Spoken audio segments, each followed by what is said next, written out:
Mike Krzyzewski, the Duke coach, young coach in his 4th year. This is his first NCAA tournament. He played and he coached at Army, coached under Bobby Knight, as we pointed out, at Indiana, and he is the ACC Coach of the Year. I know there's emotion, but for you to be able to continue this run in your final season. I'm on their bus.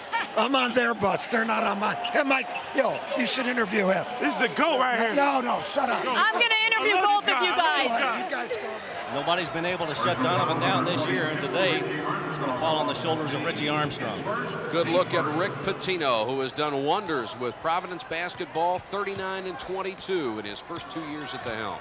How about this guy? 6th team he's taken to the NCAA tournament. No one else has ever done that. And he's got this team playing so hard. They've lost 4 games this year by a combined 7 points. Unbelievable season. And the head coach of the Providence Friars, Rick Barnes.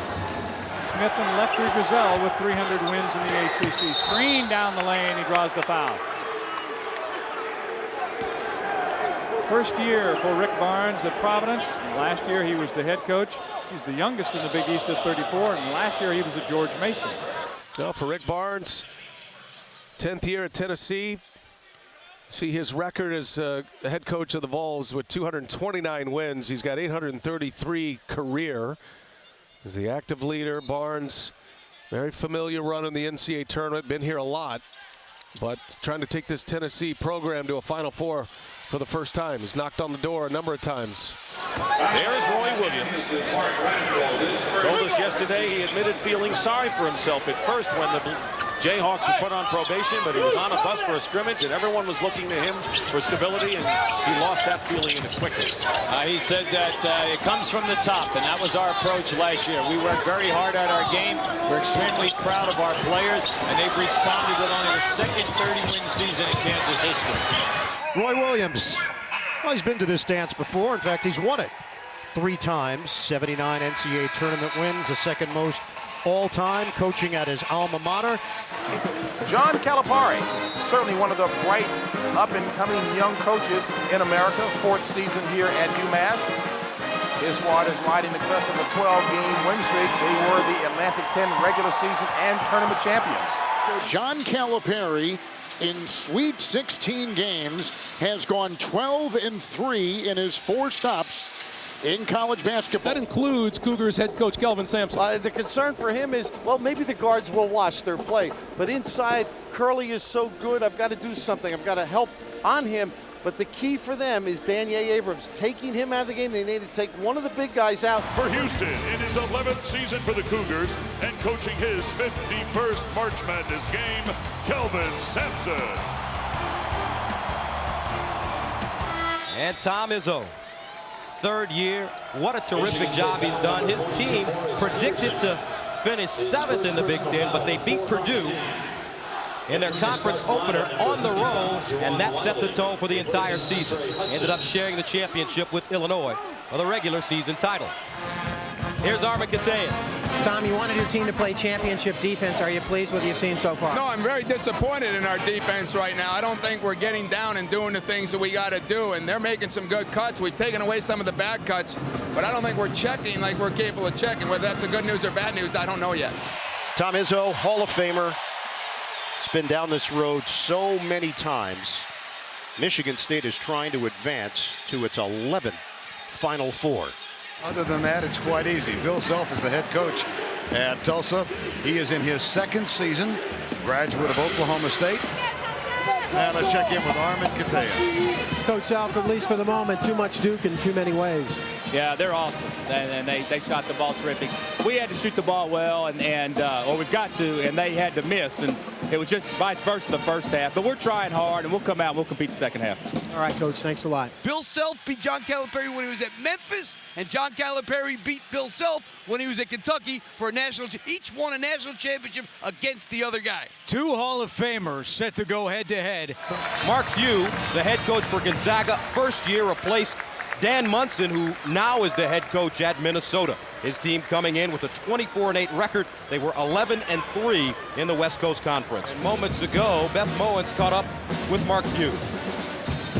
Coach, in the first half, 13 field goals with 13 turnovers. What do you need to do in the second half to limit the mistakes? Well, I just think we got a little anxious, and we want to push the ball, but we just got to make a couple better decisions when we do. And then we just got to sit down in the post and hold our seal a little better. There's some opportunities there, but we got to just sit down and hold our seal and deliver the ball. Thanks. Good luck in the second half, Mark. Mark Few, who during his career has won 741 games. It's been a remarkable career. And not only that, it's been a remarkable year for him. Team USA gold medal. He was on that staff. He's a finalist for the Hall of Fame. And now he has his team in the NCAA tournament yet again. So let's see if they can get the ball down low. Matt Painter, head coach in his first year of the Salukis, took over for Bruce Weber now at Illinois, and Painter 25-4 in his first season as the head man. Going up against Matt Painter, now in his 20th season at Purdue, trying to follow that run a year ago all the way to the national championship game. The opportunity in front of us today is this. 40 minutes. It's about 70 possessions on offense, 70 possessions on defense. Let's make every single one of them count. Today, we go after them, we run on them, and we lock them up. And today, we're punching our ticket to the Final Four. Let's go, guys. How about that pregame speech? He's fired up everybody across the country throughout this tournament, and he's really used everything in his arsenal in terms of motivating his club, starting with all the criticism that VCU received for even receiving a bid to the tournament, and it's continued throughout. And what a run it's been for Shaka Smart. Got this program into the Sweet 16 last year. First time that had happened in 11 years.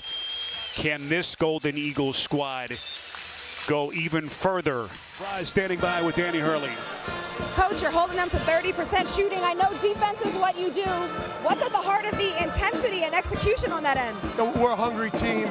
Obviously, we're pressuring them, trying to chase them off the line as much as we can and force them into as many tough twos as we can. On the offensive end, you guys started out a little cold but started to warm up. What do you want to work on the offensive end? I mean, we're getting great shots. If we could just make a couple threes here, yeah, we're going to be in pretty good shape. All right, thanks, Coach. Good luck. Thank you. Guys. Here we go!